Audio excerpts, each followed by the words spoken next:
Praise the Lord. இன்றைய பலப்படுத்தும் வார்த்தை யாக்கோபு 4வது அதிகாரம் 6வது வசனம். James chapter 4 verse 6.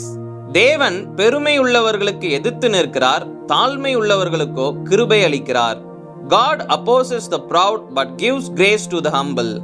ஹல்லேலூயா. வேதவசனம் சொல்கிறது, இந்த உலகத்தையே படைத்த தேவன் இந்த உலகத்துல இருக்கிற மனுஷங்க யாரெல்லாம் பெருமையோட வாழ்ந்து கொண்டிருக்கிறாங்களோ அவர்களை எதிர்த்து நிற்கிறார். ஆனா யாரெல்லாம் தாழ்மை உள்ளவர்களாக வாழ்ந்து கொண்டிருக்கிறாங்களோ அவர்களுக்கு அதிகமான கிருபைகளை கொடுத்து அவர்களை ஆசீர்வதித்து வழி நடத்துகிறார் என்று வேதவசனம் சொல்கிறது.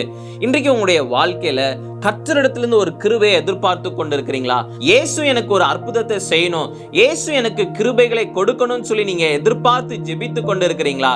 இன்றைக்கு வேதவசனம் சொல்கிறது, தாழ்மை உள்ளவர்களுக்கு தான் அவர் கிருபைகளை கொடுக்கிறார். இன்னைக்கு நீங்க ஒவ்வொரு காரியங்கள் செய்கிறதின் நிமித்தம் அதிலே நம்ம புரிந்து கொள்ளலாம், நீங்க தாழ்மை உள்ளவர்களாக இருக்கிறீங்களா இல்ல பெருமை உள்ளவர்களாக இருக்கிறீங்களா என்று. சில காரியங்கள் நீங்க பேசுறத வச்சே நம்ம அதை ஐடென்டிஃபை பண்ணிடலாம், நீங்க தாழ்மையா இருக்கிறீங்களா இல்ல பெருமை உள்ளவர்களாக இருக்கிறீங்களா அப்படின்னு. எல்லா காரியத்திலையும் ஒரு வெற்றி கிடைச்சிருச்சுன்னா நீங்க தங்களைத்தானே நீங்க பெருமையாக நீங்க நினைத்து கொண்டிருக்கிறீங்களா இல்ல தேவன் தான் எங்களுக்கு இந்த வெற்றியை கொடுத்தார் என்று சொல்லி நீங்க அவருடைய நாமத்தை மகிமைப்படுத்துகிறீங்களா? உங்களை நீங்க தாழ்த்துறீங்களா, தாழ்மை உள்ளவர்களாக நீங்க இருக்கிறீங்களான்னு சொல்லி தேவன் பார்த்து கொண்டே இருப்பார். ஹல்லேலூயா. அப்ப நீங்க என்ன செய்யணும்? உங்களை தாழ்த்தணும், தாழ்மை உள்ள ஒரு வாழ்க்கையை வாழுங்க, தேவனை உயர்த்துங்க, தேவன் நிச்சயம் உங்களை உயர்த்துவார். உங்க வாழ்க்கையில கிருபைகள் வேண்டுமா, எல்லா காரியங்களும் செய்ய உதவி வேண்டுமா, நீங்க தாழ்மை உள்ளவர்களாக வாழ்ந்து பாருங்க. நிச்சயம் கர்த்தர் உங்களுக்கு அதிகமான கிருபைகளை தந்து உங்களை ஆசீர்வதித்து வழி நடத்துவார். நாம் எல்லாரும் கண்களை மூடி ஜெபிக்கலாம். எங்களை நேசிக்கிற நல்ல தகப்பனே, இசப்பா பிள்ளைங்க இந்த 4 ஆண்டவர் இசப்பா தாழ்மை உள்ள பிள்ளைகளாக தங்களை தாழ்த்தி ஆண்டவர் இந்த நேரத்துல ஜெபிக்கிறாங்க.